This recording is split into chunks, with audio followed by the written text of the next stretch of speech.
오늘은 수요일입니다. 오늘도 하나님 안에서 기쁘고 감사한 하루가 되십시오.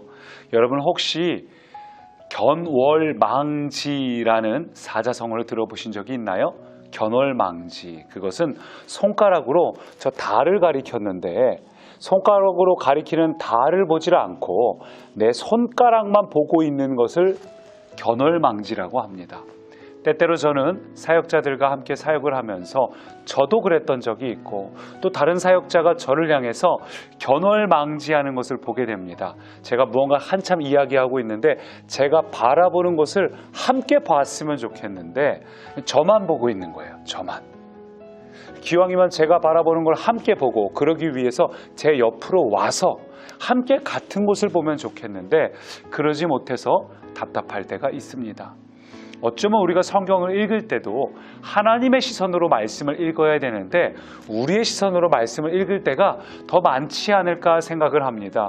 왜냐하면 오늘 우리가 읽은 이 출애굽기 16장 1절부터 10절까지의 말씀은 우리가 흔히 원망하는 것이 핵심이라고 생각을 합니다. 왜냐하면 벌써 세 번째 원망이거든요. 그것도 출애굽한 지 불과 한 달 만에 일어난 일입니다. 본문 1절 보니까 애굽에서 나온 후 둘째 달 15일이라. 애굽에서 첫째 달 15일에 나왔으니까 꼭 한 달 만에 일어난 일이죠. 그 한 달 동안 크게 세 번의 원망이 있었습니다. 먼저는 홍해 앞에서 한번 원망을 했고요. 두 번째로는 마라의 쓴물 앞에서 원망을 했고 오늘 마지막 세 번째는 이 신광야에서 또 먹을 양식이 없어서 하나님을 원망하고 있는 불과 한 달 동안 크게 세 번이나 원망하고 있는 모습입니다. 그러니까 우리는 들은 생각이 이스라엘 백성들은 왜 이렇게 원망을 많이 할까? 우리는 성경을 보면서 원망이라는 단어를 가지고 말씀을 볼 때가 많습니다. 근데 한번 바꿔서 생각해 보세요. 하나님께서 이스라엘 백성들이 이렇게 원망할 것을 모르셨을까요? 아무것도 없는 광야로 데리고 나왔을 때 이렇게 원망할 걸 하나님이 과연 모르셨을까요? 제가 보기엔 우리도 거기 있으면 똑같이 원망합니다. 아니, 한국 사람은요, 한 달 동안 갈 필요도 없어요. 한 일주일 동안에 세 번 원망했을 겁니다. 한국 사람들 성격상 못 기다리고 못 참았을 겁니다. 근데 이스라엘 백성들이 이렇게 원망을 하는 이 장면 앞에서 하나님이 그걸 아시고도 광야로 그들을 인도하신 이유가 뭘까요? 광야로 그들을 이끄신 하나님의 의도와 목적이 뭘까요? 그게 정말 우리가 바라봐야 될 오늘 본문의 핵심입니다.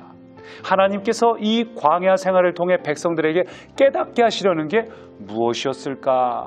오늘 본문 4절 보니까 3절을 먼저 볼까요? 3절 보니까 이들이 원망할 때 뭐라 말하냐면 우리가 애굽 땅에서 고기 가마 곁에 앉아있던 때와 떡을 배불리 먹던 때에 거기서 죽었더라면 좋았을 텐데 그냥 단단히 착각하고 있는 거죠.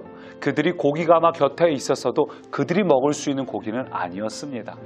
노예 생활하면서 무슨 떡을 배불리 먹을 일이 있었겠어요.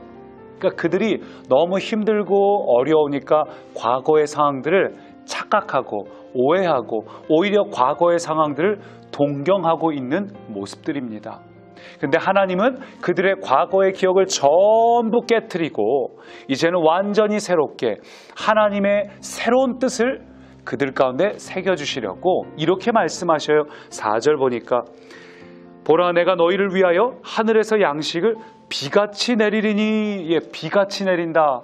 이 비같이 내린다는 표현이 원래 10가지 재앙할 때 재앙이 일어날 때 비처럼 내렸지 않습니까? 근데 하나님께서는 생명을 살기를 비같이 내린다는 겁니다. 비같이 내리리니 백성이 나가서 일용할 것을 날마다 거둘 것이라. 날마다 하나님께서 양식을 채워주신다는 거예요. 그래서 결론, 이같이 하여 그들이 내 율법을 준행하나 아니하나 내가 시험하리라. 결론은 시험하리라입니다. 여기서 시험은 확인한다는 의미보다는 그들에게 깨우치겠다. 백성들에게 깨닫게 하겠다. 백성들의 삶의 루틴이, 삶의 습관이 되게 하겠다. 백성들로 하여금 삶에 인이 박히도록 하겠다. 그 얘기를 하시는 겁니다. 하나님은 백성들의 과거의 모든 생각을 완전히 깨트리기를 원하셨어요. 이 광야를 통해 원망하는 것 당연하죠. 당연히 불평합니다. 그렇지만 매일같이 하나님께서 적절하게 필요한 날마다 이러한 양식을 공급하사 정말 하나님 없이는 단 한순간도 살 수 없구나. 그것을 깨닫게 만들고 하나님만 바라보도록 만드는 것, 그것이 하나님께서 광야로 이들을 데리고 온 목적이고 의도입니다. 마치 주기도문처럼 우리가 시험에 들 때가 많이 있잖아요. 오늘 본문 속의 백성들처럼 가진 게 없고 일이 제대로 안 풀리니까 시험에 듭니다. 그러나 하나님은 매일같이 일용할 양식을 부어주심으로 하나님이 누구인지 깨닫게 하신다는 거죠. 오늘날 우리에게 일용할 양식을 주시옵고, 주기도문에 있는 말씀처럼 하나님 우리에게 오늘 우리에게 필요한 양식, 일용할 양식을 날마다 부어주십니다. 사랑하는 꿈의 가족 여러분, 하나님께서 여러분을 혹 시험에 들게 하셨다면, 혹 광야에서 어려움을 겪게 만들고 계시다면, 혹 원망하는 마음이 여러분 안에 있다면 여러분 깨달으십시오. 하나님이 여러분 원망할 줄 몰라서가 아니라 이 과정을 통해 하나님은 여러분에게 깨닫게 하시려는 것이 있습니다. 견월망지. 여러분, 하나님 앞에서 원망하는 상황을 보지 말고 이 상황을 통해 하나님께 부르짖을 때 하나님이 매일 공급하시는 하나님이구나. 하나님이 날 돌보시고 인도하시는 하나님이구나. 하나님은 날 살리시고 날 세우시는 하나님이구나. 그것을 깨닫고 경험하시기를 간절히 축복하고 소망합니다. 살아계신 하나님, 오늘 우리가 살다 보면 원망할 일, 시험들 일도 있지만 그것에 매여 있는 자가 아니라 그것을 통한 하나님의 뜻을 발견하게 하옵소서. 매일 일용할 양식을 통해 하나님 없이는 살 수 없는 인생임을 깨닫게 하옵소서.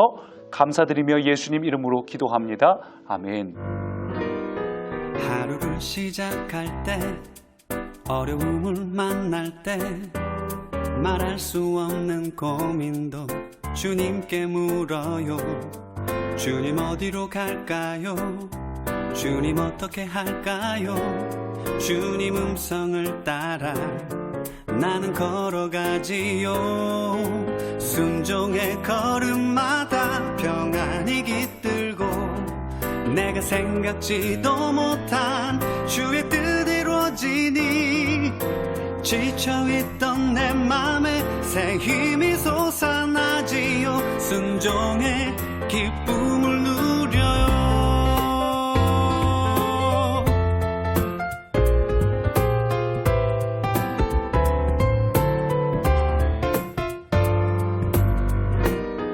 하루를 시작할 때, 어려움을 만날 때, 말할 수 없는 고민도 주님께 물어요. 주님 어디로 갈까요? 주님 어떻게 할까요? 주님 음성을 따라 나는 걸어가지요. 순종의 걸음마다 평안이 깃들고 내가 생각지도 못한 주의 뜻 이루어지니 지쳐있던 내 맘에 새 힘이 솟아나지요. 순종의 기쁨을 누려요.